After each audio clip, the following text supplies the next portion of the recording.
Anong mensahe ang kailangang marinig ng mga Virgo sa period na to?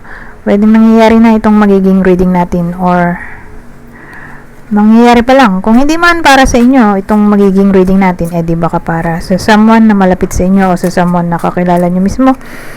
Baka may lumabas na gender mamaya, gawin nyo na lang energy masculine at feminine energy. Pwede rin naman na wag nyo nang pansinin ang gender. Hindi ko masasabi kung anong magiging reading, kung positive ba o negative. Depende sa kung anong mapipick up kong energy. Walang masama kung papanoorin ang sun, moon at rising sign. Ayan. Kasi baka man sa mga yan ay mag-resonate na sa sitwasyon nyo. Dalawa yung court card. Di natin sila gagawing tao, kundi energy. Pero kung isa lang yan, edi siya yung bida. Dalawa edi energy sila. Ito rin, court card din to. Page of Cups. King of Swords. The World. Queen of Cups. Ito, Page of Cups. Page of Cups. Ayun. Nag-flip na to.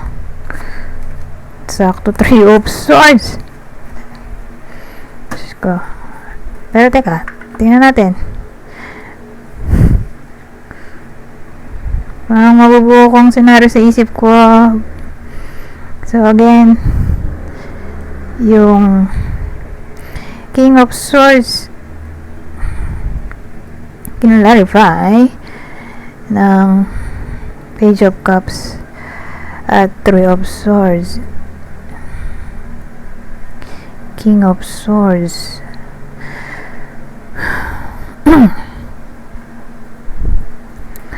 Ano kaya ito?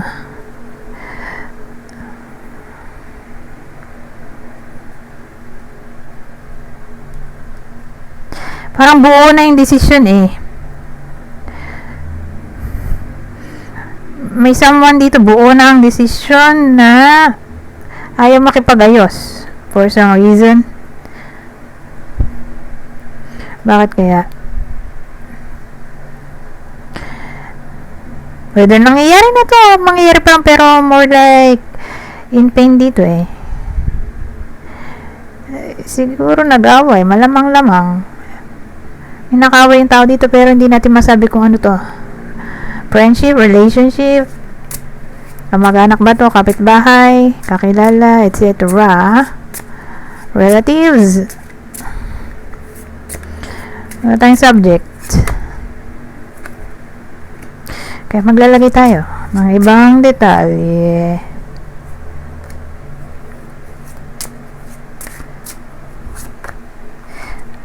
Go. Ano to? Sa workplace.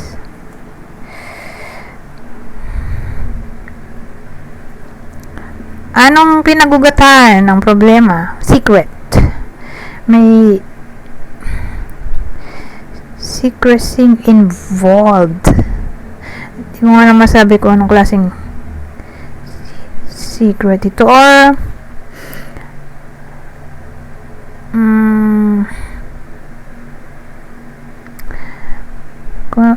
may iba pa ano ba ibang term sa book?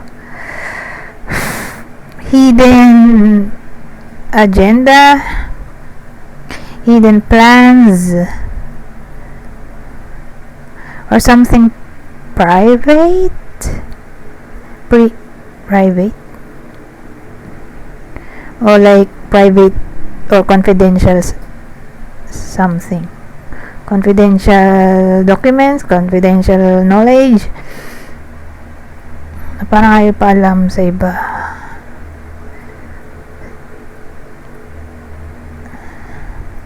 Basta secret, something hidden, private.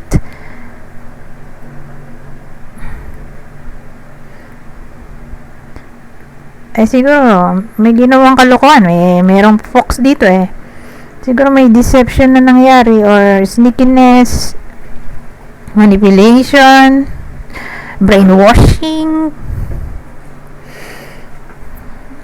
So again, dahil may fox, parang may ginawang anomalya. Treachery.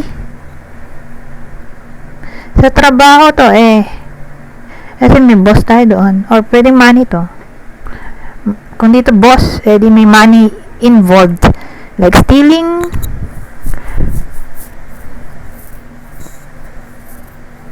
Ayan. Yun ang problema. Sa career to. Career or pera yung pinagawa yan. So again, hidden agenda, hidden motive, hidden plans, something private, confidential. Kaya pala ganun kasi may anomalyang ginawa. So again, nagalit siguro yung boss, nahuli ng boss, or kung di ganun ay pera to, big amount of money. Yun yung subject, pwede rin ganun, big amount of money yung involved, or stealing, or again anomalya sa pera, pwede rin ganon, or career in general na ayaw na makipag-ayos dito, buo ng desisyon na makipagbati dito sa to.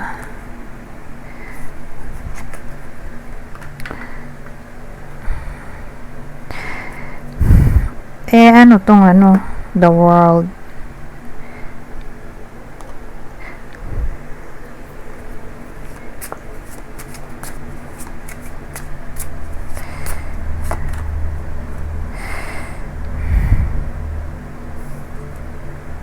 Scam pala. Pwede rin scam itong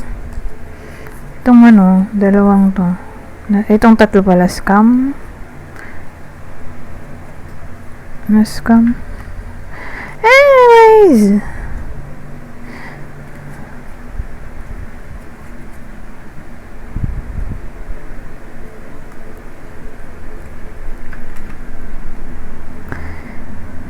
The moon, the world, the moon. Estafa, pwede rin dito. Basta pera.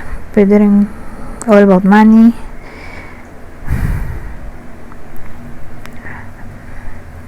Ace of Swords.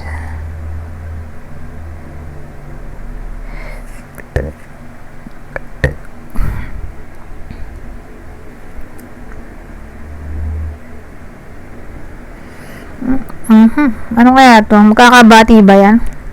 Kanina ayaw pero naging the world peace din kasi to. Ito naman mukhang may clarity sa confusion or anything na may kinalaman sa anxiety, depression, or all sorts na ng problema.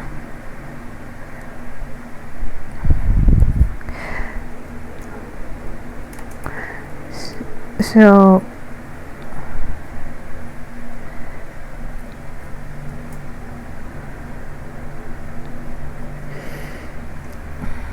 isip ko nga baka magkabati pa kasi nag-usap naman dito. Pero tingnan natin, mukhang magkakabati sila o pagbabatiin kasi mag-uusap sila dito.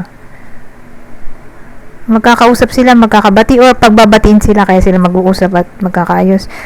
Pero ito, tong Queen of Cups. So at first ayaw, pero dito nagkabati ito. Tingnan natin. After nun, anong mangyari?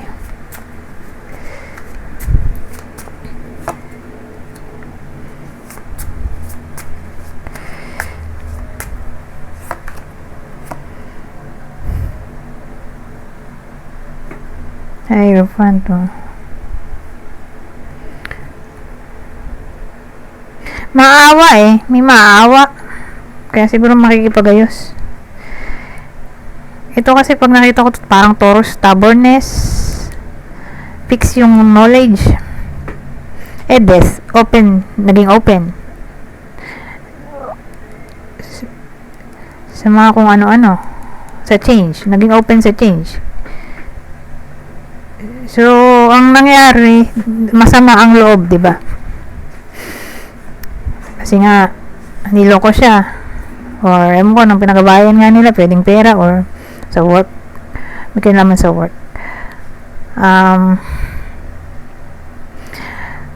Nag-usap sila, nagkaayos. Or pinagbati sila, nagkaayos. Dito naman, kaya nakipag-ayos kasi naawa. Kumbaga, ang nangyari, pinakinggan nung victim yung explanation nung nakaaway niya, bakit niya nagawa yung nagawa niya. Binuksan niya ang kaisipan niya sa side nung nakaaway niya. Ay, naawa naman siya.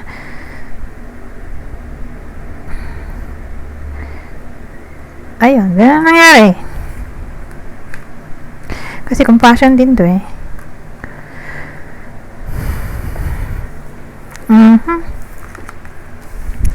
Yun nga lang, di ko masabi kung sino dito. Yung Virgo. Siya ba yung victim o siya yung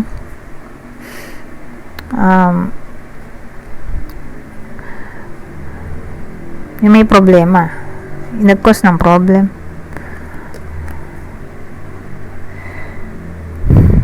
Kasi pwede rin siyang vice versa. So, kayo na mag-switch. Or kung di man para sa inyo tong reading, di pa ka para sa someone na malapit sa inyo. Whether nangyayari na to o mangyayari pa lang.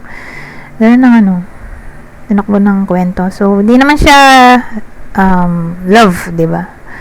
So, dahil di naman siya love-related topic, di wala nang clue. Kaya, magpo-proceed na tayo dito sa susunod. Ibang detalye na masasagap natin dito sa bagong deck para sa mga Virgo. Ito mga dalak. Ang dating kung magiging authentic, original, unique, rebellious, unorthodox, unconventional, not traditional. Yun yung mag-bring ng luck sa iba sa inyo sa period na to, or siguro surprise na to, para siyang something unexpected money. Naisip ko kasi Aquarius parang unpredictable. So, na-shock or na-surprise, naging maswerte, pwede rin ganon. Or pumabor ang tadhana sa gustong mangyari ng Virgo. Or nangyari ang manifestation or expectation or wish ng Virgo, kaya naging lucky doon sa pig. Ito, communion, laughter.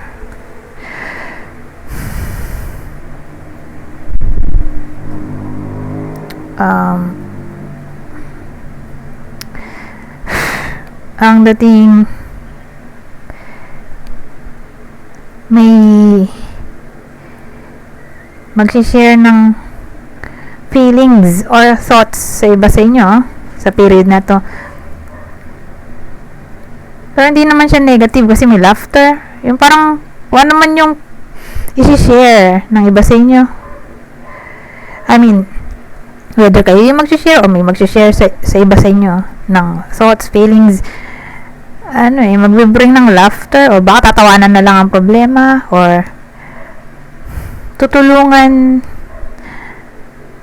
dito, let's say ng Virgo yung may problema, pasasayahin niya, ganun.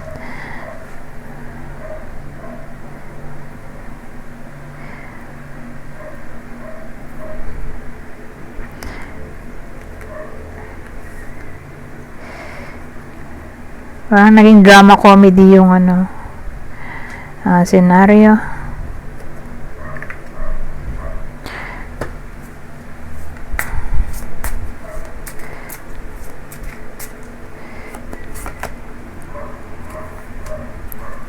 Penguin tayo. At powerful allies. Polar bear. Din new connection to. May tendency na may ma-meet ang mga Virgo sa period na to na bagong friend, new allies. So again, new friends, new connection.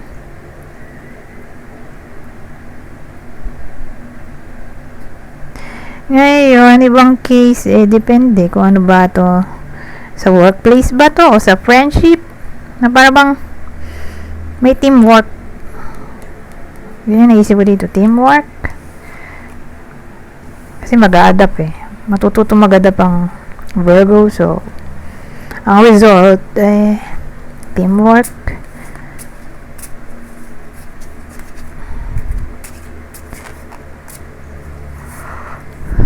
Clarity.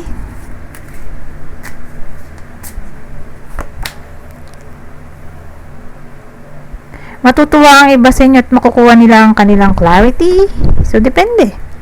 Kasi maraming problema, di ba? General reading to. So, kung naman yung problema na mapapaisip-isip ang Virgo. Kumbaga, magkakaroon na ng clarity sa period na to. Magiging masaya sila kasi nga, magiging klaro ng lahat.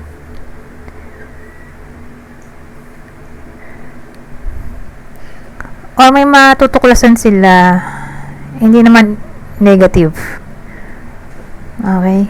Kumbaga may something na matutuklasan o marireveal na ikatutuwa ng Virgo. More like surprise to.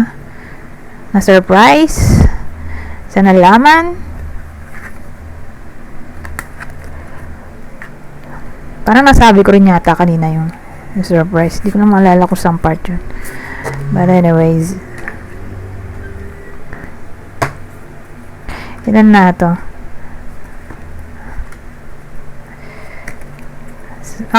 Ilang pair na to? 1, 2,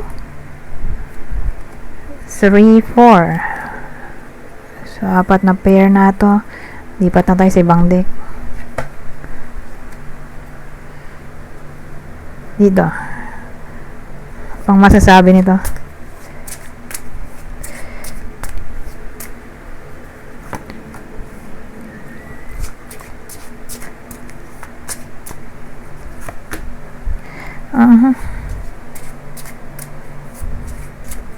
Kaya to later. Parang nakita ko na rin combination to. Hindi ko na maalala kung saan video. Pero ito rin yun. Hindi ko na maalala Leo ba yun? O Cancer. Anyways, magkaiba naman sila ng topic. So, ano yan? May problem tayo dito.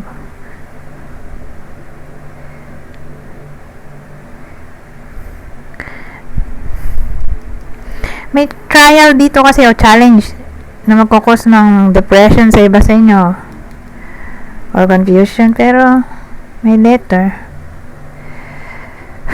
Mukhang mapag-uusapan naman. Kaya yun, hindi ko na maintindihan. Baka ano to, all about communication. Baka karoon ng unexpected delay sa communication. Grabe kung ghosting, pero ganun May nangyayari din ganun. May biglang naglaho. Baka maka-experience yung iba sa inyo na yung kausap nila hindi na nag-reply or naglaho na lang parang bula or mukha na tong no contact for some reason. Pero ano to, through text, chat, email, dito call, sa social media, baka dun mangyayari to.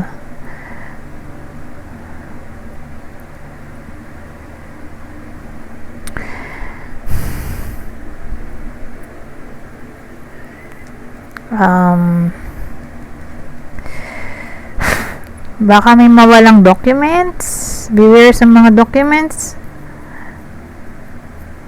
documents, baka magka-error din, prone sa error, double check.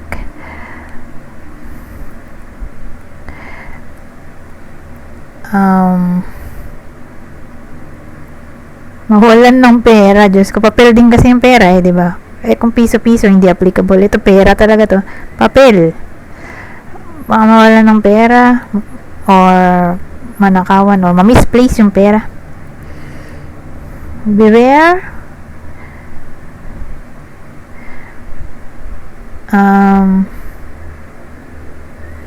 Ano pa ba? Kasi kung ano to, exam, baka bumagsak. Kung may exam ngayong period, since nakikita na natin baka nga bumagsak, di i-reverse natin yung prediction, di ba? Mag-aral mabuti, doblehin ang aral. Kasi nga, mukhang doon magli-lead yung result sa bagsak. Kaya doble aral. Sino man yung mag-exam, tulungan na mag-aral, lalo na kung anak.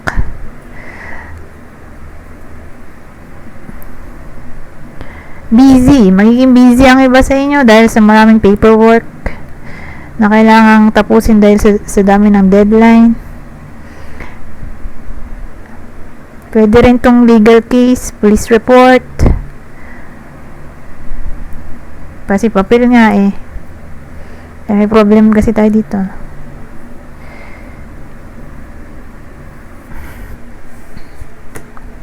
So beware. Kasi double negative cards kasi. Ito naman neutral. So hahawa na rin yan. Neutral siya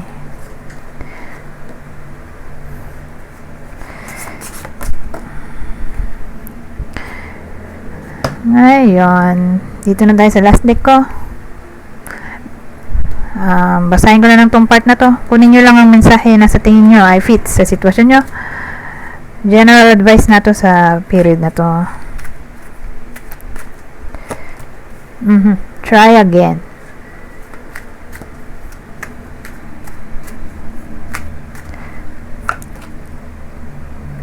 Adapt na naman, You need to adapt.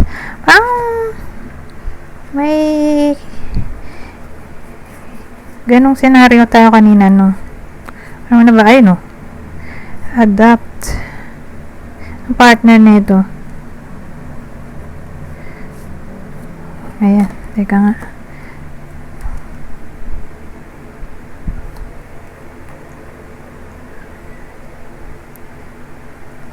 Ito. You need to adapt. You need to adapt. Ito. Adapting. Tapos ito. Ano siya pareho din blue. Blue. Na-emphasize na kailangan talaga mag-adapt. You need to adapt. Kailangan mag-adapt. Lalo na sa topic ng pakikisama. Sabagay, mahirap talaga yan kung introvert yung tao. Or hirap makisalamuha. May mga tao kasi may social anxiety na ina-encourage dito. You need to adapt. So again, malaki ang chance na may iba sa inyo na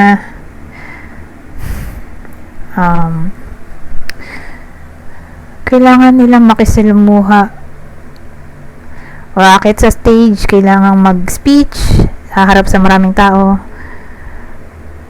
or wala ibang choice kundi humarap sa maraming tao kasi kailangan yun yung trabaho niya, kailangan niya marap. Kaya lang may anxiety nga, parang ganun yung tao dito. Kaya sabi, you need to adapt.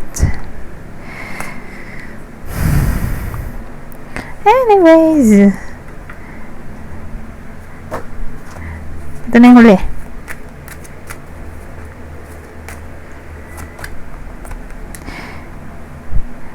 The situation is still not very clear. So, may experience yung iba sa inyo na ganito, sitwasyon na parang malabo, not very clear. Siguro at first, Nakalimutan ko na yung mga pinagsasabi ko eh. Sa dami ng cards. Pero may clarity tayo dito oh. Kaya lang ang partner nito. The situation is still not very clear. Siguro at first, pero since meron tayong clarity, pleasure, nasabi ko nga kanina, may something na para magiging clear at hindi ka sasaya. Mga iba sa inyo, may something na ma-reveal o masosolve. So again, hindi siya mabilis. Kasi sabi dito, the situation is still not very clear at first. Pero in the end, tingin ko, maayos din kasi magsasaya kayo dito.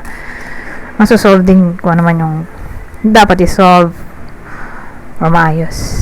Anyways, hanggang dito na lang. Goodbye for now.